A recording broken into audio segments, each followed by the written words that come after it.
Seorang gadis bernama Julia punya cerita tentang masa lalu bersama ibunya. Mereka memiliki keyakinan bahwa ada sesuatu di luar sana dan bintang-bintang adalah mata yang selalu mengawasi dan menjaga. Namun pada kenyataannya tak ada yang datang menolong ketika ibu Julia sakit. Keyakinan Julia pun berubah, tak ada apapun di luar sana selain keheningan dan kehampaan. Sejak meninggalnya sang ibu, Julia selalu merasa kesepian, walaupun gadis itu tinggal bersama ayahnya yang merupakan salah satu panglima militer. Pada suatu hari, Julia menghadiri kelas ekonomi. Tentunya Julia tidak terlalu peduli, tapi meskipun demikian, Julia selalu bisa menjawab pertanyaan-pertanyaan dari gurunya. Tidak lain dan tidak bukan, dikarenakan kecantikan Julia yang membuat murid kutu buku yang dijuluki Google terpesona, sehingga selalu membantu Julia dalam memberikan jawaban.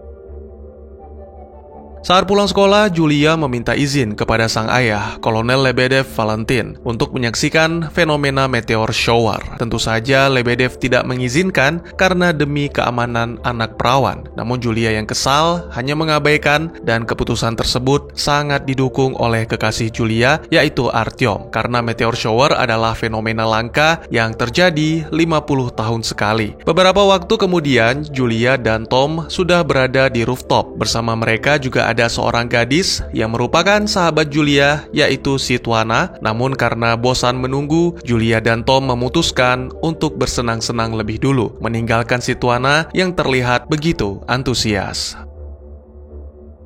Sementara itu, ditampilkan sebuah kapal antariksa misterius yang tiba-tiba dihantam oleh meteor. Kecelakaan itu membuat sistemnya menjadi tidak berfungsi sehingga memasuki atmosfer bumi dengan kecepatan tinggi. Militer Rusia yang mendeteksi objek asing itu telah bersiap dengan pesawat tempurnya, dan karena kapal antariksa masih belum menurunkan kecepatan, rudal pun terpaksa diluncurkan sehingga membuat kapal antariksa jatuh menghantam beberapa bangunan termasuk apartemen Sitwana.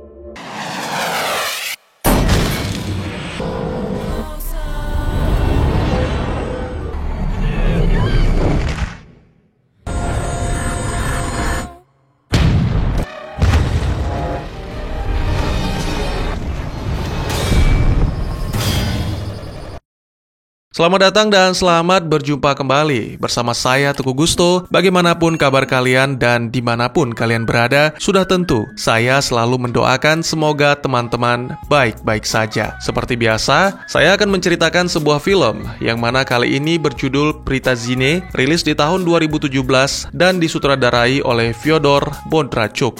Mari siapkan diri, mari siapkan kopi, dan mari ceritanya kita lanjuti. Setelah menghancurkan banyak bangunan dan membunuh ratusan orang, termasuk sahabat Julia, akhirnya laju kapal antariksa misterius pun terhenti. Militer Rusia segera mendekati dengan maksud ingin berkomunikasi, sembari melakukan evakuasi. Lebedev yang ditunjuk sebagai komandan misi bersama dengan juru bicara Mikhail Poleskin mendatangi kapal lalu bertemu dengan makhluk asing untuk pertama kali. Beberapa penembak jitu juga sudah bersiap di posisi demi mengantisipasi kemungkinan-kemungkinan yang tidak diinginkan terjadi. Namun, ketika saling berkomunikasi dan sama-sama saling tidak mengerti, mendadak Mikhail merasa tidak enak badan, sehingga menimbulkan kepanikan. Ya, ternyata itu adalah semacam komunikasi telepati. Beberapa waktu kemudian, Lebedev melaporkan kepada wakil Perdana Menteri bahwa dia telah membuat kesepakatan dengan alien untuk menjaga jarak serta memberikan kesempatan kepada alien memperbaiki kapal antariksanya yang rusak. Meski beberapa anggota dewan menyarankan untuk melancarkan serangan, tapi wakil Perdana Menteri setuju dengan keputusan kolonel karena mengamati dan mengawasi jauh lebih baik daripada memprovokasi.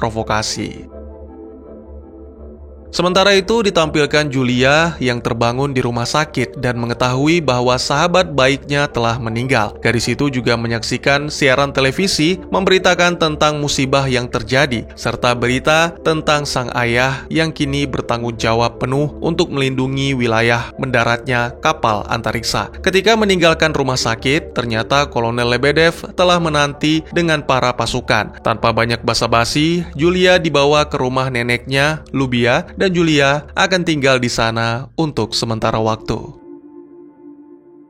Meski musibah melanda, para siswa tetap diwajibkan untuk bersekolah. Pak Guru paham betul akan kehilangan yang dirasakan murid-muridnya. Namun selain itu, dia juga perlu menjelaskan bahwa tidak ada seorang pun yang menginginkan musibah ini, termasuk alien yang secara tidak sengaja mendarat di bumi. Penjelasan tersebut membuat semua siswa marah karena menganggap alienlah yang menjadi penyebab dari kematian anggota keluarga dan sahabat mereka. Dan yang lebih menyedihkan lagi, para tentara tidak bisa mengambil tindakan apapun. Beberapa waktu kemudian, Julia secara diam-diam mengambil pistol ayahnya lalu pergi ke tongkrongan Tom dan gengnya, di mana kebetulan saat itu Tom bersama teman-teman sedang berencana menyebarkan komentar negatif tentang alien di sosial media. Julia mengajak geng itu ke zona karantina untuk membalas dendam atas kematian sahabatnya. Mereka menyelinap masuk melewati pabrik tua sampai akhirnya tiba di zona tersebut. Tom menyarankan Julia menunggu di mobil sementara yang lain memeriksa bangunan terdekat, dan pada momen ini mereka menemukan sebuah benda asing yang diperkirakan berasal dari kapal alien. Kata-kata ayahnya saja diabaikan, apalagi kata-kata pacar. Julia yang keras kepala mendatangi apartemen si Tuana, mengenang beberapa momen di saat bersama, sampai akhirnya Julia terkejut dengan kemunculan alien di dekatnya. Sepertinya alien itu tidak berniat jahat karena dia berusaha menyelamatkan Julia yang nyaris jatuh. Lalu tak lama berselang, Tom yang sebelumnya mendengar teriakan Julia segera datang. Pria itu langsung menyerang sehingga membuat alien tergelincir dan jatuh ke lantai dasar. Tom dan teman-teman segera mendekati makhluk itu dan menemukan darah yang sama seperti manusia pada tubuh alien. Mereka pun segera menyadari bahwa benda itu adalah armor, sedangkan aliennya sendiri sangat mirip dengan manusia, terbaring tak jauh dari sana. Tom dan teman-teman segera merampas armor canggih, meninggalkan si alien dalam kondisi sekarat bersama benda misterius yang sebelumnya mereka temukan. Saat malam hari, Julia yang dihantui rasa bersalah memutuskan kembali ke zona karantina. Setibanya di sana, gadis itu membawa si alien dan menyembunyikannya di dalam mobil. Keesokannya, Julia menemui Google yang bercita-cita menjadi dokter, meminta pemuda itu untuk membantu menyelamatkan si alien. Kemudian, setelah diperiksa, Google menyimpulkan bahwa anatomi alien mirip dengan manusia, sehingga mereka pun membawanya ke rumah sakit karena alien telah kehilangan banyak darah. Di rumah sakit, Julia dan Google melakukan pemeriksaan lebih lanjut dan diketahuilah bahwa si alien memiliki golongan darah yang sama dengan Julia. Gadis itu memutuskan untuk mendonorkan darahnya dan meskipun modal nekat, niat baik Julia benar-benar membuahkan hasil. Alien meraih tangan Julia untuk diserahkan gelang logam yang mana memiliki semacam kekuatan untuk mengendalikan air.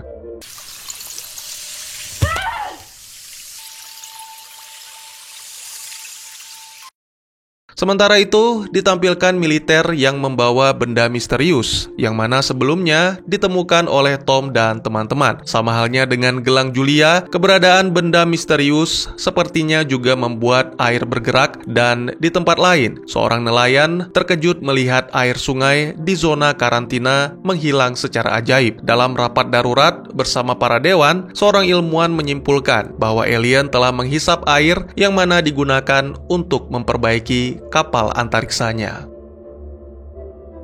Alien yang dibawa Julia telah terbangun, dan entah bagaimana makhluk itu bisa berbahasa Rusia. Dia memperkenalkan diri sebagai Haken dan menjelaskan bahwa tujuannya adalah mencari perangkat yang disebut Shilk. Tanpa banyak basa-basi, pria itu langsung mengganti pakaian dan melanjutkan misinya. Petugas patroli yang melihat merasa curiga, Haken segera dihampiri lalu dibawa ke kantor untuk diinterogasi karena tidak memiliki kartu identitas diri. Sementara itu, ditampilkan Tom dan teman-teman yang masih memeriksa armor canggih milik alien. Menyadari ukurannya yang bisa menyesuaikan bentuk dan gerakan manusia, salah satu rekan nekat untuk mencoba, sampai-sampai menimbulkan kepanikan di hati mereka semua.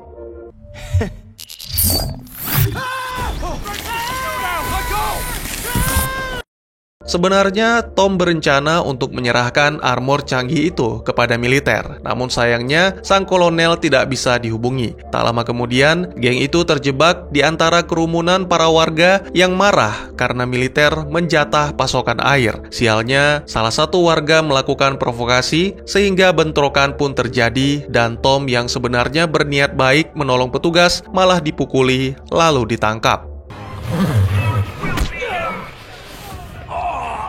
Tak lama kemudian, Kolonel Lebedev datang dan langsung mengendalikan situasi. Namun Tom telah berubah pikiran, membatalkan rencana untuk menyerahkan armor canggih kepada tentara.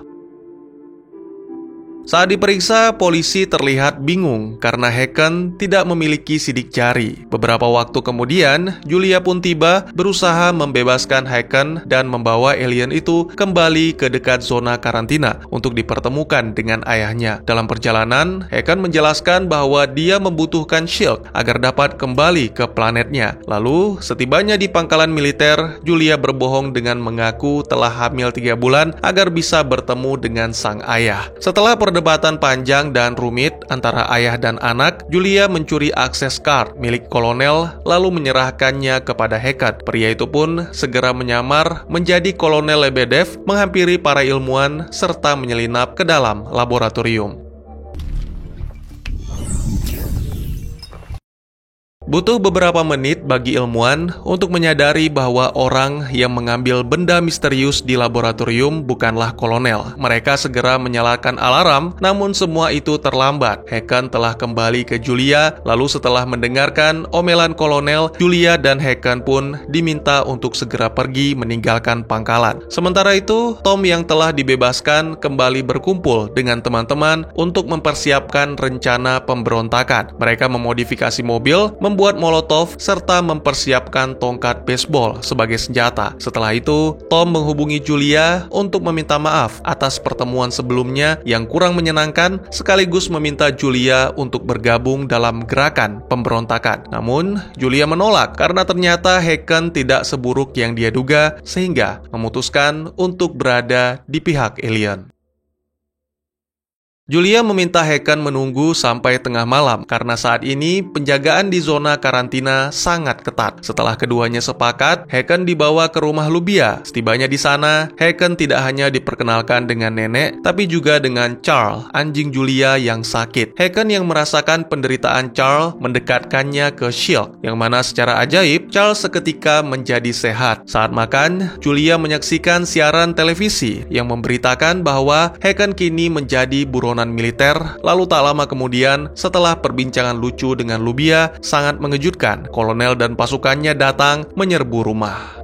This military convoy. Sementara hubungan Julia dan Hacken semakin dekat, postingan-postingan kebencian terhadap alien dan militer telah menjadi viral di media sosial sehingga mulai mempengaruhi banyak orang. Salah satu videonya menegaskan bahwa manusia harus berjuang demi melindungi planet bumi dari makhluk asing yang lebih cerdas atau superior. Dan ternyata itu adalah salah satu dari strategi kelompok Tom untuk menyebar kebencian. Kembali ke Julia bersama makhluk asing Hacken. Kini mereka mengunjungi rumah Google untuk meminjam pakaian. Setelah itu, keduanya segera menuju ke acara konser agar tidak bisa ditemukan oleh kolonel. Sambil berdansa-dansi, Hacken meminta Julia agar berpegangan tangan dan menunjukkan seperti apa planet tempat Hacken berasal. Alien itu mengatakan bahwa manusia dilarang mendekati kapal antariksa alien atau Soul akan mengaktifkan sistem penghancuran diri agar manusia tidak mencuri teknologi mereka. Sangat disayangkan, ternyata salah satu teman Tom berada di sana dan menyaksikan kemesraan di lantai dansa. Pria itu segera melaporkan sehingga membuat Tom benar-benar marah. Setelah pesta, sesuai rencana, Julia mengantar Hacken kembali ke zona karantina, di mana akhirnya Julia mengungkapkan perasaan cinta. Tiba-tiba saja, Tom yang patah hati muncul bersama teman-teman. Mereka mulai menyerang Hacken dengan kejam. Hacken hanya diam, membiarkan tubuhnya dipukuli. Namun ketika Julia disakiti, alien itu pun bangkit, menunjukkan kekuatan yang sebenarnya sehingga dengan mudah mengalahkan kelompok Tom.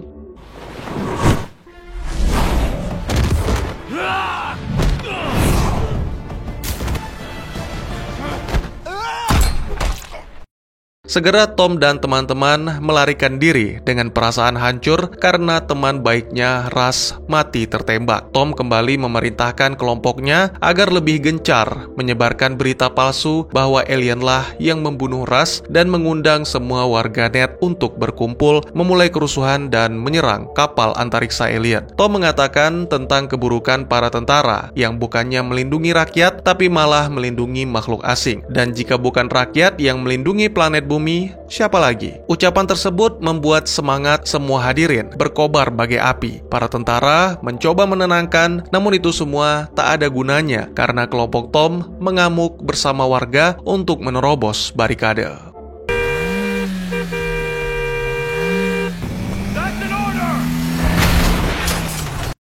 Sementara kondisi semakin kacau, Tom pergi memisahkan diri untuk kembali ke gudang dan menggunakan armor canggih milik alien. Kembali ke wilayah kapal antariksa, merasa terancam, alien mengirim beberapa drone untuk mempertahankan kapal mereka. Beralih ke pangkalan militer, Julia mengatakan yang sebenarnya kepada sang ayah tentang siapa Haken dan tentang kapal antariksa alien. Namun karena Lebedev masih tetap ingin mengirimkan pasukan, akhirnya Julia mengancam akan mengakhiri hidupnya karena gadis itu yakin bahwa hal yang benar untuk dilakukan saat ini adalah mengantar Haken ke kapal alih-alih memulai perang dengan kekuatan penuh. Julia pun segera membawa Haken ke lokasi kapal antariksa, di mana Tom dengan armor canggihnya sedang berusaha menghalangi. Pria itu menyerang dengan brutal sampai-sampai terjadi kecelakaan dan membuat Julia pingsan. Haken yang tidak punya pilihan lain terpaksa menghadapi Tom. Tentu saja dengan mudah Tom memenangkan duel dan bahkan nyaris membunuh Haken jika Julia tidak bangkit untuk menabrak Tom dengan mobil. Sementara itu, Kolonel Lebedev dan tentaranya datang, namun bukan untuk berperang, melainkan untuk menghentikan para perusuh. Kembali ke Tom yang dikeluarkan karena armornya mengalami kerusakan, pria itu langsung meraih sebuah senapan lalu berusaha menembak Julia dan Haken.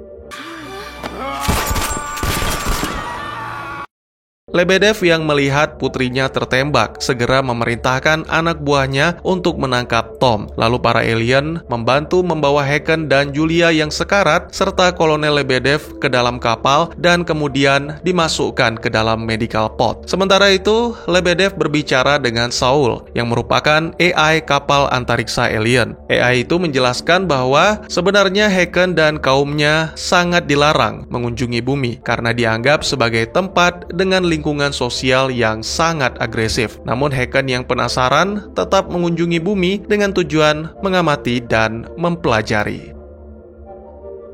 Berkat cinta dan ketulusan Julia kepada Haken, Saul menyatakan bahwa mungkin saja masih ada hal yang positif dari manusia, yang mana berdampak pada hasil observasi. Tak lama kemudian, Julia pun dibangkitkan, lalu setelah gadis itu diturunkan, kapal antariksa alien bersiap untuk berangkat, tapi sebelumnya mereka menurunkan kelebihan air yang telah dihisap dari bumi. Film pun ditutup dengan menampilkan Julia yang telah mengubah pandangannya tentang antariksa. Kini dia tidak hanya mengetahui keberadaan makhluk asing, tapi juga merasa yakin dengan kebaikan yang masih ada di hati manusia, sama seperti apa yang Haken yakini.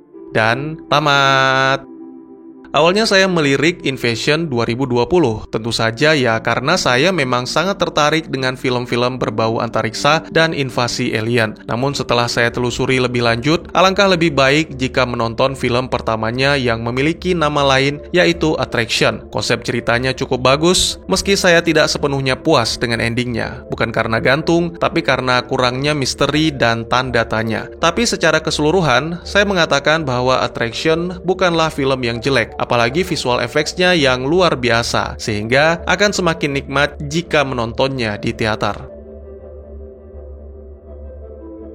Untuk aliennya sendiri, yaitu Haken, ini mirip-mirip dengan Alien Moonfall 2022 atau Outlander 2008, di mana menceritakan bahwa ada manusia lain di luar sana, di galaksi lain, yang kehidupannya jauh lebih maju dari manusia bumi. Mungkin saja manusia bumi adalah keturunan mereka, dan planet bumi sendiri sebenarnya adalah planet koloni. Selain itu, kemampuan S.H.I.E.L.D. dalam menyembuhkan segala macam penyakit menyiratkan bahwa Haken memiliki umur yang sangat panjang panjang, bahkan abadi. Abadi di sini bukan berarti tidak bisa mati ya, karena pada adegan ketika Rush tertembak, Hacken menjelaskan bahwa S.H.I.E.L.D. tidak bisa menghidupkan orang mati.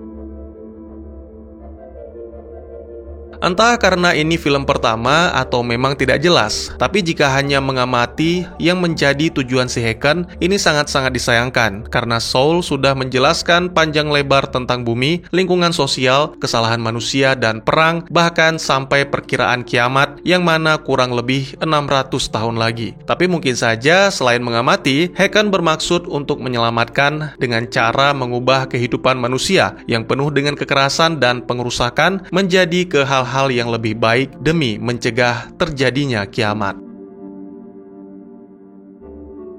Seperti yang saya jelaskan di awal tadi, bahwa Attraction ini adalah film pertama dan yang kedua adalah Invasion. Lalu saya sempat membaca di salah satu artikel bahwa Attraction 3 dijadwalkan rilis di awal 2024. Namun tidak bisa dipastikan karena saya belum menemukan berita lengkapnya atau bocoran-bocoran tentang film tersebut.